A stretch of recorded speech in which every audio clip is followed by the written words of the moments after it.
ఒకసారి నేనైతే పికిల్స్ అయితే లాంచ్ చేస్తున్నా. పేరు వచ్చేసి మౌనికా పికిల్స్. మన దగ్గర మొత్తం నాన్ వెజ్ పికిల్స్ ఉంటాయి అన్నమాట. ఇంతవరకు మీరు ఎట్లయితే సపోర్ట్ చేసిరో ఇప్పుడు ఇట్లా అట్లనే సపోర్ట్ చేస్తారని అయితే నేను అనుకుంటున్నా. మన దగ్గర ఏమేమి పికిల్స్ ఉన్నాయో ఒకసారి చూడండి. Chicken pickle, chicken boneless pickle, chicken gongura pickle, boneless mutton pickle, mutton gongura pickle, prawns pickle. తర్వాత ఇంకొన్ని పికిల్స్ గిట్లా యాడ్ చేసేస్తా. ఇప్పటికైతే ఈ 6 పికిల్స్ తోటి అయితే స్టార్ట్ చేసేస్తున్నా. అల్లం వెల్లుల్లి అయినా మసాలాలు అయినా ఫ్రెష్ గా అప్పటిదప్పుడు రెడీ చేసి మీరు ఆర్డర్ ఇచ్చిన తర్వాత పికిల్ ప్రిపేర్ చేసి మీకు పంపిస్తామని. ఫుల్ హోమ్ మేడ్, ఇంకా క్వాలిటీ విషయంలో అసలు తగ్గేదే లేదు.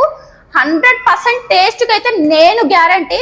ఎప్పుడు కామెంట్ చేస్తుంటారు కదా మీరే తింటారా మాకు పంపియరా అని. పికిల్స్ చేసి మీకు పంపించడానికి నేను రెడీగా ఉన్నా. ఆర్డర్ చేయడానికి మీరు రెడీ. స్క్రీన్ పైన అయితే మన వాట్సాప్ నంబర్ ఇస్తున్నా, తొందరగా ఆర్డర్ చేసేయండి.